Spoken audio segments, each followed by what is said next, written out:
Hey everyone, it's Chimp, and if you've been a long-time fan of this channel, you'll know that I used to stream on Twitch.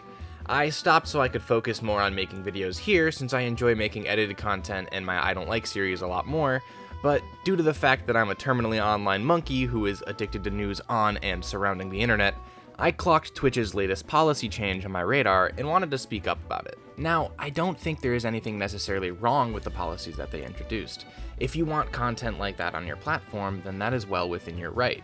What I do have a problem with is the moderation of these new policies and the accessibility of it to youth on Twitch.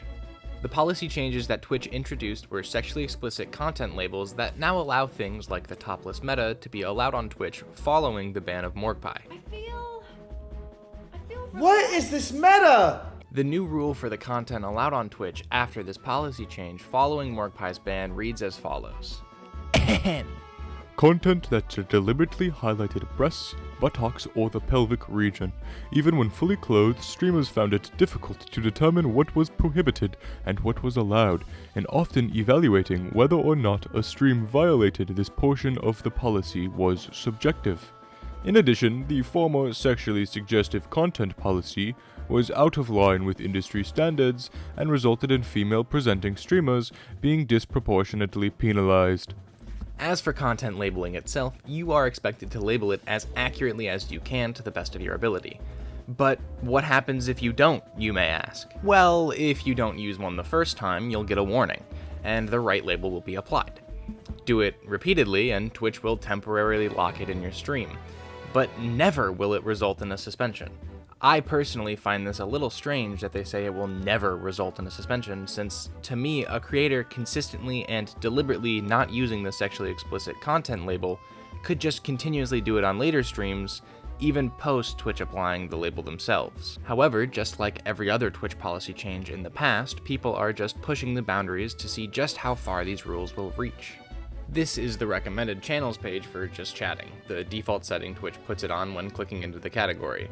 Although you may see a little drop-down menu over there labeled recommended for you. So that means this page is curated just for me, right? I mean, the only things I follow on Twitch is chess and my friends, but sure, this is definitely what I want to see.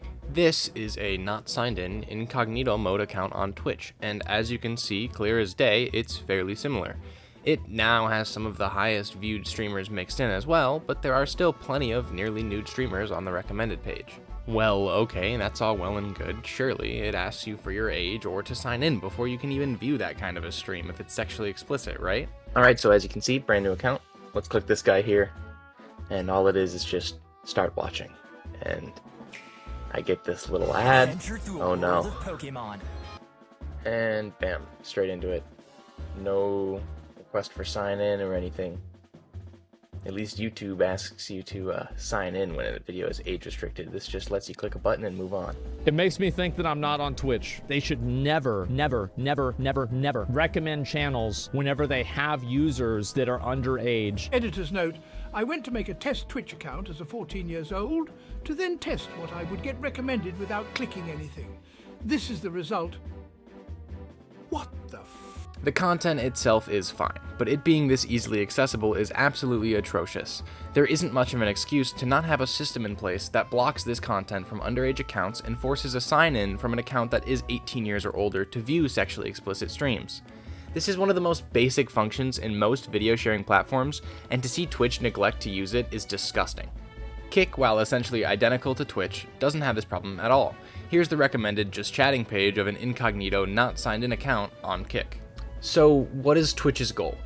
I have no idea. I don't think it's to let topless streamers take over the platform, because that's not at all what's happening. If you swap the tab from recommended to highest viewed from high to low, there are almost no topless streamers here whatsoever. On top of that, their policy that now protected female presenting streamers from being disproportionately penalized didn't work, because Marina, a VTuber, went on stream and showed some hentai drawings of her avatar on stream and was subsequently banned for it. As one and many users on Twitter have noticed, prawn is not artistic nudity. Naked VTubers putting up hentai art of them on stream is not artistic nudity. But the fact that all of this is happening on Twitch, and Twitch is constantly having to change their policies, is very upsetting. They should have taken their time and outlined their policies clearly, as well as implemented new measures for them, as opposed to seemingly out of nowhere change that we got from them. Overall, I think that Twitch could have definitely implemented these changes better had they really taken their time on them. As of right now, they seem rushed and unfinished, as well as pretty unclear and contradictory. Hopefully in the future we can get some closure and Twitch can figure out what the fuck they're doing before more people get banned, or worse, people see what they're not supposed to. Hey everyone, it's Editor Chimp, and I was going to end this video here, but as I was doing the finishing touches on this, Twitch has just released a statement saying they're rolling back the policy changes on artistic nudity. They're basically also saying that moving forward, depictions of nudity, no matter what, will not be allowed on Twitch, and this doesn't apply to M-rated games. I personally definitely was not expecting this outcome, and maybe they'll come back in the future with these same changes implemented a lot better than they were. But as of right now, I guess we got a nudity-free Twitch. See